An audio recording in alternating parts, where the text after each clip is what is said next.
নমস্কার। আধার সংক্রান্ত একটা গুরুত্বপূর্ণ আপডেট নিয়ে আপনাদের সামনে এলাম। আধার বায়োমেট্রিক নিয়ে যে প্রবলেমটা শুরু হয়েছিল বা এইপিএস সংক্রান্ত যে প্রবলেমটা শুরু হয়েছিল, যে টাকা ব্যাংক অ্যাকাউন্ট থেকে উড়ে যাচ্ছে বা টাকা হদিশ হয়ে যাচ্ছে, হাওয়া হয়ে যাচ্ছে বা অন্য কেউ টাকা তুলে নিচ্ছে, সেই ব্যাপারে আধার সার্ভিস বা ইউআইডিএআই এর আরেকটা স্টেপ বাড়িয়ে দিল ইউআইডিএআই।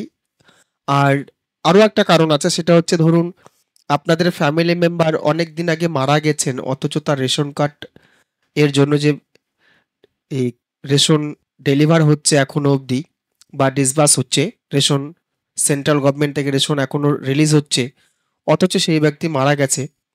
এই জিনিসটা রুখে দেওয়ার জন্য বা বন্ধ করানোর জন্য আধার সার্ভিস বা গভর্নমেন্ট আর একটা স্টেপ নিয়ে নিয়েছে। তারা কি করেছে, যে আপনাদের যে ব্যক্তি মারা গেছেন ফ্যামিলির, সেই ব্যক্তির আধার কার্ডটা বন্ধ করার একটা রিকোয়েস্ট তারা এখানে করেছে।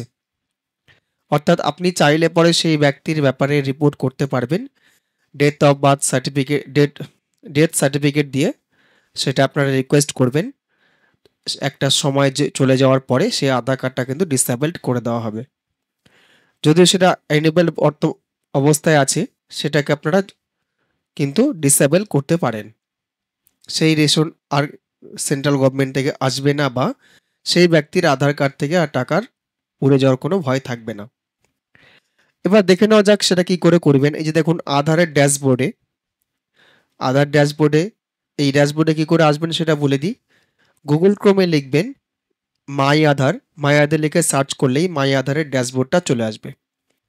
তো একটু স্ক্রল ডাউন করে নিচে আসবেন, নিচে এসে দেখবেন এখানে এই যে report death of family member. আপনার ফ্যামিলি মেম্বারে কেউ যদি মারা যান, সেক্ষেত্রে রিপোর্ট করতে বলছে। Only for case where death certificate does not have Aadhaar number. অর্থাৎ সেগুলো কেসেই লাগবে যেখানে যে সমস্ত ডেথ সার্টিফিকেটে আধার নাম্বার মেনশন করা ছিল না। এখানে কিন্তু ভালো করে বলে দিয়েছে, only for cases where death certificate does not have Aadhaar number. যে সমস্ত ডেথ সার্টিফিকেটে আধার কার্ড ইস্যু করা নেই, সেই সমস্ত ডেথ সার্টিফিকেট এই আধার কার্ডগুলোকে ডিসেবল করার জন্য রিপোর্ট করতে বলা হচ্ছে। এবার এই সুবিধাটি নিতে গেলে আপনার যে কোনো একটা আধার কার্ড দিয়ে, আপনার পরিবারের যে কোনো একটা আধার কার্ড দিয়ে কিন্তু লগ ইন করতে হবে। এই যে লগ ইনে গিয়ে সেটা করতে পারবেন। আমি এখানে যদি ক্লিক করি, দেখুন আমাকে কিন্তু লগ ইনে যেতে বলছে। আমি যথারীতি একটা লগ ইন করে দিচ্ছি। লগ ইন করে নিয়ে, লগ ইন করার ভিডিও অবশ্যই এর আগে পেয়েছেন আপনারা।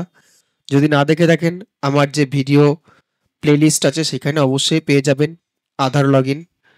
এখানে আধার নাম্বারটা দেবেন, এই জায়গাতে আধার নাম্বারটা দেবেন, এই ক্যাপচাটা এখানে লিখবেন আর লগ ইন উইথ ওটিপি করবেন।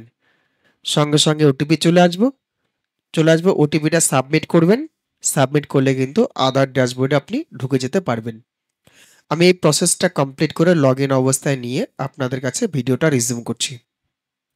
দেখুন আমি আধার লগ ইন করে নিয়েছি। এবার এই যে দেখুন মাঝখানে চলে এসছে এটা, যে report death of family member, এই যে অপশন দেখতে পাচ্ছেন, সেখানে আমি ক্লিক করব। এখানে ক্লিক করতে দেখুন কি আসছে, এই যে অ্যারো চিহ্নতে ক্লিক করলাম। এবার দেখুন name of the state that issued the death certificate, এখানে স্টেট চুজ করতে বলছে। দেখুন স্টেট চুজ করতে বলছে,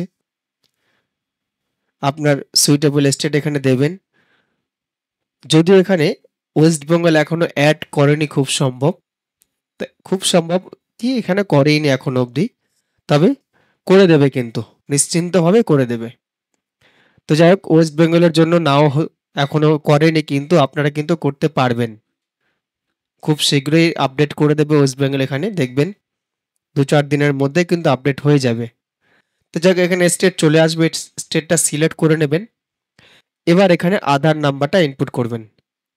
আধার নাম্বারটা ইনপুট করবেন, যেটা 12 ডিজিট আধার নাম্বার এখানে ইনপুট করবেন। Date registration number, death certificate registration নাম্বারটা দেবেন। Name of the disease person as in death সার্টিফিকেটে কি নাম আছে সেটা উল্লেখ করবেন, মেল ফিমেল সেটা উল্লেখ করবেন, ডেট অফ ডেথ যে ডেটে মারা গেছে সেই ডেটটা উল্লেখ করবেন, যে ডেটে তারপর date of issue of death certificate যে ডেটে সার্টিফিকেটে ইস্যু আছে সেই ডেটটা মেনশন করবেন। তারপর এখানে আপলোড ডেথ সার্টিফিকেটটা আপনার 2 এমবির মধ্যে আপলোড করে দিতে হবে। এই সমস্ত কিছু করে দেওয়ার পরে এখানে ইনফরমেশন রিলেশন কে আপনার অর্থাৎ ইনফরমেশনটা কে দিচ্ছে তার সঙ্গে তার কি সম্পর্ক, যে মারা গেছে তার সঙ্গে কি সম্পর্ক। এখানে চাইল্ড যে কোনো শিশু হতে পারে, ফাদার হতে পারে, লিগ্যাল গার্জিয়ান হতে পারে। Information relationship with the diseased অর্থাৎ যে মারা গেছে আপনি যে অ্যাপ্লিকেশনটা করছেন আপনি তার কে হন সেই জিনিসটা উল্লেখ করেছে এখানে। এখানে আপনাকে দিতে হবে সেটা।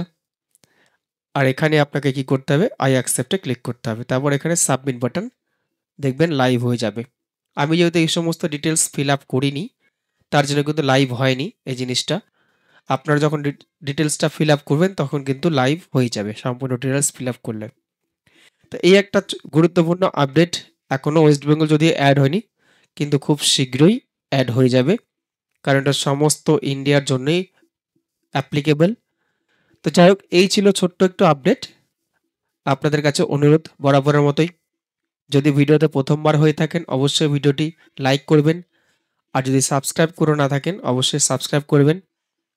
আর যারা ফেসবুকে দেখছেন অবশ্যই পেজটি ফলো করে রাখবেন, অন্যের জন্য অবশ্যই শেয়ার করবেন, আর লাইক শেয়ার কমেন্ট করতে ভুলবেন না। ধন্যবাদ।